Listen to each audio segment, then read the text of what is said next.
For almost 40 years, a single voice secured the massive federal funding that built San Francisco's subways, seismically reinforced the Golden Gate Bridge, and literally kept local food banks running. But come next January, that legendary pipeline of political capital is completely vanishing. It's leaving everyday residents to wonder who, if anyone, can actually fill that giant institutional void. You see, on November 6, 2025, Speaker Emerita Nancy Pelosi announced her retirement, triggering one of the most profound structural transitions in American legislative power, both nationally and right here in California's 11th Congressional District. The sheer scale of the vacuum she leaves behind is, well, it's staggering. Over her congressional career, Pelosi's leadership team tracked an unprecedented $1.3 billion in fundraising. She became the absolute most prolific financial asset in the history of the Democratic Party. And this wasn't just campaign money. It was the bedrock of an intricate system of influence that maintained total caucus unity and directed the national legislative agenda for decades. Locally, that influence translated into massive, direct investments that physically shaped the region. We're talking about $400 million specifically secured just for the seismic retrofitting of the Golden Gate Bridge, alongside over $1 billion for the Central Subway. That is the very definition of soft power. It's a level of localized impact built over 40 years of deep relationships that a freshman successor simply cannot replicate on day one. Her historic arc of legislative dominance spans decades, from her inaugural floor speech addressing the HIV/AIDS crisis back in 1987 to breaking the ultimate glass ceiling as the first female speaker in 2007. Her precise vote-counting discipline engineered the passage of the Affordable Care Act in 2010, despite immense public pressure and absolute Republican opposition. As she prepares to retire from Congress in 2027, she leaves behind a legacy of navigating incredibly complex intra-party divisions to profoundly reshape the nation's economic and social fabric. Her fundamental political theory really comes down to just a few words: inside maneuver, outside mobilization. And even in her final months in office, this philosophy is actively shaping the current environment. She played an instrumental role in passing California's Proposition 50, a redistricting measure that redrew congressional maps and completely altered the state's political topography. That strategic move perfectly set the stage for the intense June 2026 primary we're analyzing right now. Let's look at the contenders and their three visions of progressive governance. The race to succeed her has become a high-stakes, highly functional display of civic democracy. While we started with a crowded field of 11 candidates, it's coalesced into a fierce top-two primary battle. Voters are being presented with clearly defined, deeply researched policy alternatives that will dictate how the city handles everything from the housing crisis to the technology sector for the next generation. Three dominant Democratic candidates have emerged, and each offers an incredibly distinct path forward.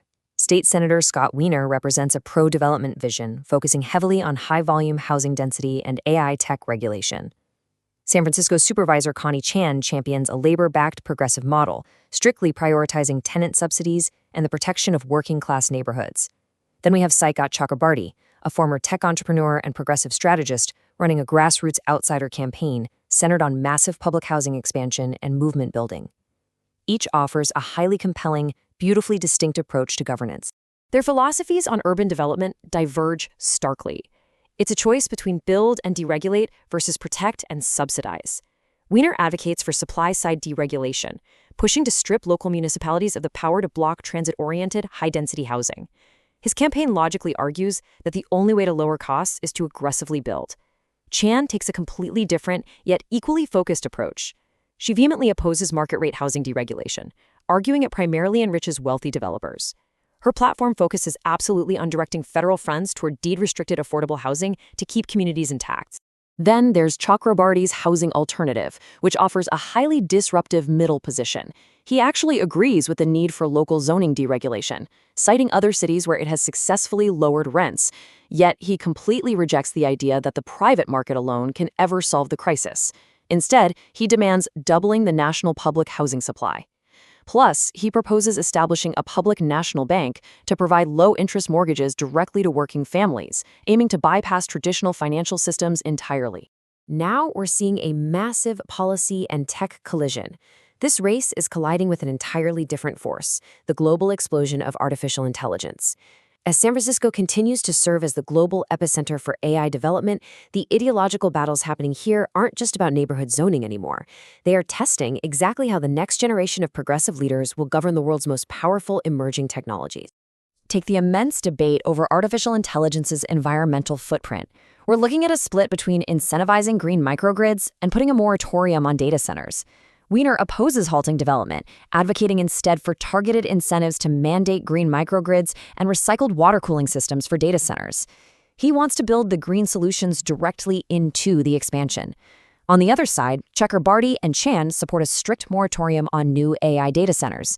They argue for pausing development entirely, using that freeze as vital leverage to force the negotiation of strict environmental and labor regulations before the footprint expands any further. As the saying goes, the battle lines are being drawn in lines of code and Silicon Valley capital. We are witnessing a massive evolution in campaign finance. Wiener's campaign is bolstered by a $500,000 commitment from an Anthropic-backed super PAC, along with personal contributions from top AI executives. Chakrabarti, conversely, leverages his personal wealth from his early days in the tech sector to self-fund his campaign, allowing him to entirely refuse corporate and tech lobby money. The epicenters of tech innovation and progressive tech regulation are literally battling on the exact same campaign stage. The hard data from the May 2026 San Francisco Chronicle poll reveals just how competitive this reality is. Wiener holds a solid, consistent lead at 40%, but the fight for the crucial second slot on the general election ballot is razor thin. Chakrabarti sits at 18%, and Chan is right behind him at 17%. The progressive base is highly active and actively deciding its direction right now, making the race for that second spot extraordinarily close. Prediction markets entirely echo this volatility. Look at the call sheet probabilities from late May. They give Wiener a 98% probability to advance. But the margin between Chakrabarti at 53% and Chan at 42%, that highlights an incredibly tight dynamic contest. As ballots are cast, the real question is how these competing philosophies map onto the actual results. The data suggests two highly distinct paths moving forward for the city. First, there's the insider realignment. If Wiener's solid lead holds and he advances alongside traditional progressive Connie Chan, the general election turns into a classic urban development debate, pitting pro-density tech pragmatism against neighborhood-first labor protections. On the flip side, we have the outsider surge. If Chakrabarti's anti-establishment message consolidates the base and edges out Chan, this transforms the general election into a broader ideological referendum. It tests whether voters want a representative focused on high-volume legislative compromise within the system or one demanding grassroots movement building from the outside. Rebuilding leverage from scratch. That's the quiet structural truth about political power that this transition brings to light. Legislative influence cannot be inherited, it must be built. When the new representative takes the oath of office in January 2027, they will not inherit Nancy Pelosi's keys. No matter how brilliant their policy platform is, they will start as a freshman backbencher at the very bottom of the seniority list, forced to build legislative influence and political capital from absolute scratch.